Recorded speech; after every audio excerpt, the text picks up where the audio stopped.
Bonjour, je m'appelle Nathalie Yamp. Après avoir entretenu le suspense pendant de nombreux mois, le 3 juillet, Macky Sall a annoncé qu'il ne briguerait pas un troisième mandat à la tête du Sénégal. Mes chers compatriotes, ma décision, longuement et mûrement réfléchie, est de ne pas être candidat à la prochaine élection du 25 février 2024. En soi, cela n'a rien d'extraordinaire car c'est juste le respect de la Constitution qui prévoit que nul ne peut faire plus de 2 mandats consécutifs. Et pourtant, cela appelle 2 remarques de ma part. Premièrement, si Macky Sall a reculé pour l'instant, c'est grâce à la mobilisation populaire. Il sort en marchant sur un tapis rouge jonché de cadavres, imbibé du sang des enfants sénégalais tués par ses forces de l'ordre et les nervistes recrutés et armés par ses proches. Il sort avec des prisons remplies de plus de 700 détenus politiques, avec une justice, une police, une gendarmerie dégradée aux yeux des populations qu'elles sont censées servir. Et aussi avec un processus électoral dont la composante parrainage, introduite en 2018 pour l'élection présidentielle, a été déclarée illégale par la Cour de justice de la CEDEAO en 2021, mais est toujours en place.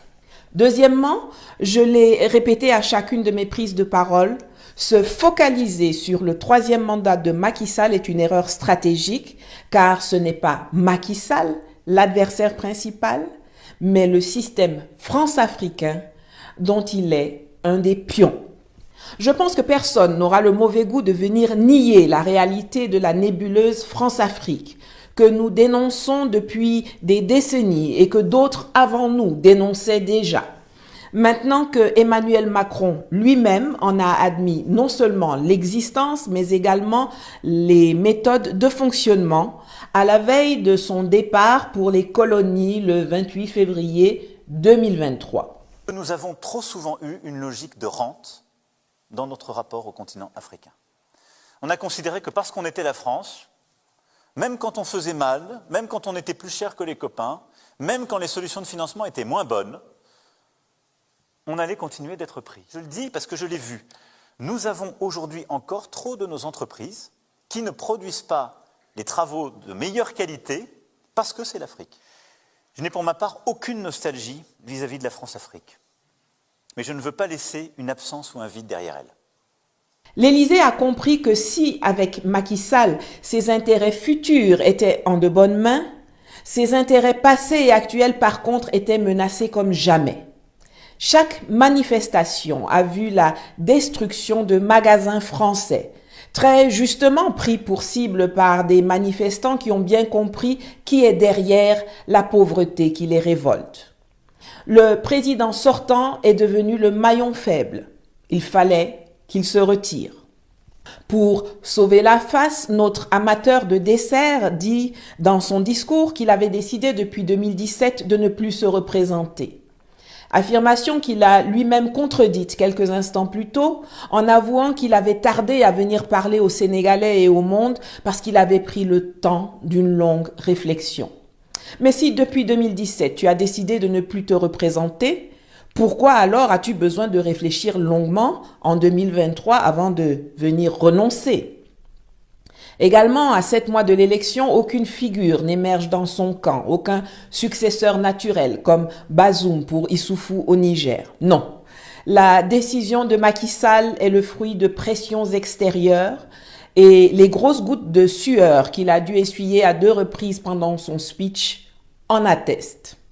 Ce n'est pas la succession de Macky Sall qui se joue au Sénégal, mais la pérennisation de la France-Afrique à un moment ultra crucial pour une France, pour une Europe à bout de souffle, endettée jusqu'au cou, à court d'énergie et en phase de désindustrialisation.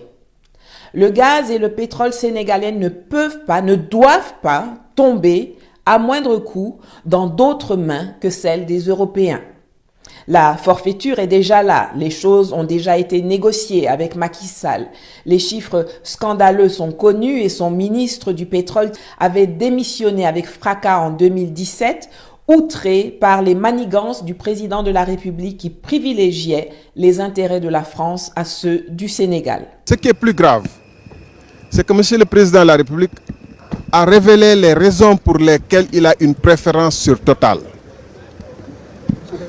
Il a bien dit que c'est parce que la France nous donne de temps en temps des sucettes. 65 milliards pour payer les salaires, 100 milliards pour ceci et cela.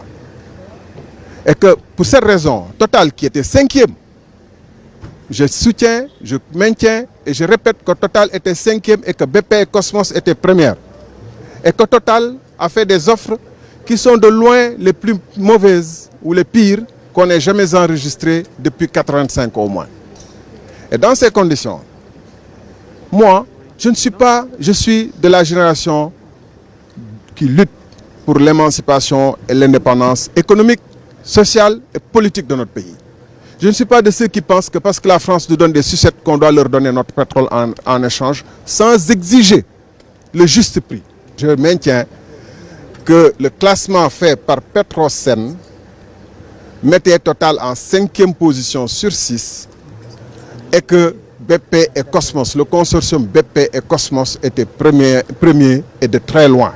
Et que les offres de BP et Cosmos sont de très loin meilleures que l'offre de Total. Parce qu'on doit intégrer non seulement le bonus de subminiature, mais le partage du revenu du pétrole une fois ou du gaz une fois qu'on aura le gaz et le pétrole.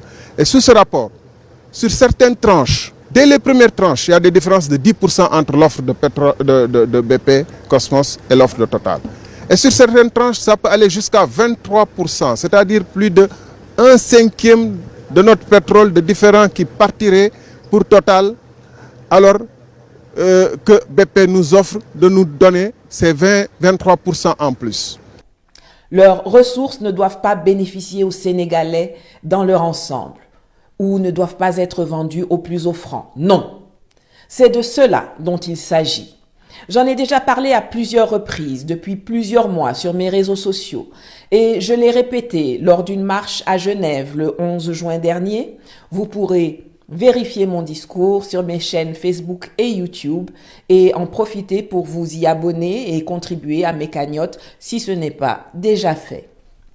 Nous sommes donc face à 3 scénarios. Le premier, Sonko est déclaré éligible, il gagne la présidentielle. Le deuxième, c'est qu'à quelques semaines des élections, on invoque un cas de force majeure pour ne pas les organiser, comme par exemple une recrudescence des tensions en Casamance, qu'on s'attelle d'ailleurs à allumer en ostracisant les habitants de la zone depuis quelques semaines et en rappelant dans les rangs les soldats envoyés à la retraite, ou alors on se débarrasse du successeur désigné au sein de l'Alliance au pouvoir pour justifier le reniement du renoncement, ce qui est la marque déposée de Alassane Dramane Ouattara et a très bien fonctionné en Côte d'Ivoire. Le troisième scénario, le président sortant ne se représente pas, son alliance au pouvoir désigne un candidat qui n'a pas de grandes chances de gagner. L'adversaire principal, le plus dangereux pour la survie du système, est éliminé d'office et c'est l'un des opposants à Macky Sall, mais pas à la France-Afrique, qui remporte aux surprises les élections. Comme ça, on aurait satisfait tout le monde. Il y aura eu alternance à la tête de l'État, mais le système France-africain est sauvé. Je vais m'attarder sur la troisième option car elle est la plus sournoise, la plus raffinée et la plus probable. Et pour cela, il faut que vous en cerniez bien les contours. Ne perdez jamais de vue la place qu'occupe le Sénégal dans l'édifice france-africain. Il y a 4 pays qui sont aussi précieux et indispensables que la prunelle de leurs yeux pour les occupants successifs de l'Élysée. C'est le Sénégal, la Côte d'Ivoire, le Gabon et le Tchad, pour des raisons diverses. Le Sénégal, c'est le cerveau, c'est le poumon administratif de la France-Afrique. C'est là que ce système mafieux a été pensé, intellectualisé, ancré dans les mœurs. La Côte d'Ivoire, c'est la poche de la France-Afrique, le socle économique du système. Son pendant en Afrique centrale est le Gabon. Quant au Tchad, c'est le centre de gravité militaire. Et comme je le dis toujours, l'armée française est la matrice de la France-Afrique. Vous l'enlevez, le système s'effondre. Alors quand le Mali s'échappe, le Burkina s'échappe, le Centrafrique tente de s'échapper, ça leur fait mal, très mal même, car c'était leur réserve pour l'avenir qui s'évanouissent dans la nature. Mais envisager le Sénégal s'échapper, c'est carrément une douleur indicible, intolérable. C'est le passé, le présent, le futur qui s'en vont d'un seul coup. C'est inimaginable pour eux. Alors voilà ce qui va se passer. L'Élysée va tenter de blaguer Ousmane Sonko, lui passer des coups de fil, l'assurer qu'on n'a rien contre sa candidature, qu'on est à ses côtés, et essayer en parallèle de le détourner des promesses qu'il a faites aux Sénégalais, d'influencer son agenda. Lui souffler que ce serait bien, par exemple, s'il prenait ses distances avec Guy Marius Sagna, cet extrémiste qui ose avoir une organisation qui s'appelle France Dégage, à propos de laquelle l'ambassadeur de France s'est plaint récemment, le pauvre chou. Ou avec l'avocat Juan Branco, intenable selon Paris, parce que toujours aux côtés de ceux qui veulent renverser le système en France. Et pendant qu'on l'endort, on déroule le vrai plan. Jusqu'ici, les manifestations populaires qui ont fait trembler le régime ont surtout été du fait des membres et sympathisants du PASTEF et de ses alliés. Mais l'annonce d'une candidature de Macky Sall aurait jeté encore plus de personnes dans la rue, car il y a des gens qui n'ont aucune sympathie pour Sonko, mais qui sont aussi viscéralement contre un troisième mandat de Macky Sall ou contre la rupture d'une tradition démocratique dont ils sont fiers.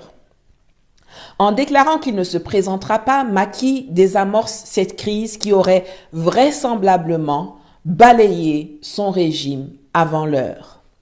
Il peut dorénavant procéder à l'arrestation d'Ousmane Sonko sans que l'ensemble du peuple se soulève. Car le vrai plan, ce n'est pas seulement d'empêcher Sonko d'être candidat, mais également de l'empêcher de faire campagne pour quelqu'un d'autre au cas où sa candidature serait invalidée. Donc, il faudra soit l'envoyer à Rebeuss, soit le maintenir en résidence surveillée, comme c'est le cas depuis plusieurs semaines, mais en lui coupant tout moyen de communiquer avec l'extérieur. Fini les lives et les coups de fil, sauf ceux de l'Élysée et du Quai d'Orsay. En parallèle, la suite du plan sera implémentée avec la réinscription de Khalifa Sall et Karim Wade sur la liste électorale et l'acceptation de leur rééligibilité, après avoir purgé leurs peines de prison respectives. Karim, qui réside au Qatar, a d'ailleurs fait un petit gasoil en Turquie pour s'inscrire discrètement sur la liste électorale le 17 avril dernier, en violation des dispositions du code électoral sénégalais. Ce qui avait été impossible en 2019 s'est fait au calme en 2023. Et Macky Sall a annoncé dans son allocution de lundi qu'il avait convoqué le Parlement pour procéder à des modifications législatives. Pour Emmanuel Macron, le successeur de Macky Sall pour sauver le système doit venir de l'opposition afin de désamorcer toutes les mines qui pourraient faire échouer le plan.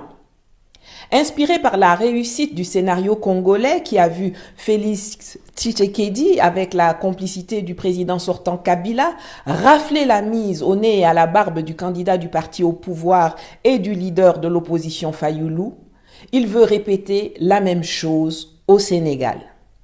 Et comme il sait que Sonko ne peut pas se permettre de renier ses engagements auprès des Sénégalais qui sont morts pour lui et qui n'attendront pas 10 ans, le cas échéant, avant de se lever pour le chasser avec la même véhémence qu'ils ont employée pour contrer toutes les attaques contre lui, il a préparé en douce son alternative et repéré sa solution au sein de l'opposition.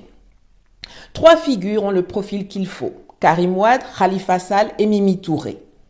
Qui sera in fine parmi eux le candidat de la France-Afrique, venu pour berner les Sénégalais et perpétuer le système spoliateur qui ne veut pas mourir, qui ne veut pas voir le pays qui héberge le siège de la BCEAO sortir du franc CFA? qui ne veut pas voir les 350 militaires français du Sénégal être priés de repartir alors qu'ils sont si utiles pour effectuer des saisies de drogue en haute mer dont on ne voit jamais la destruction et qui laissent toujours tranquillement repartir les navires de trafiquants après avoir pris leur cargaison. Une France-Afrique qui ne veut surtout pas assister à la mise en œuvre d'une gestion souveraine et dans l'intérêt du peuple sénégalais des ressources gazières et pétrolières, comme Ousmane l'a décrite dans son livre qui va s'afficher sur l'écran et que vous pouvez télécharger gratuitement dans mon canal Telegram. J'ai ma petite idée là-dessus et j'en ai fait part depuis longtemps à qui de droit. Mais ce n'est pas seulement moi qui dois parler. Dites-moi dans les commentaires ce que vous pensez. À bientôt. Djerejef.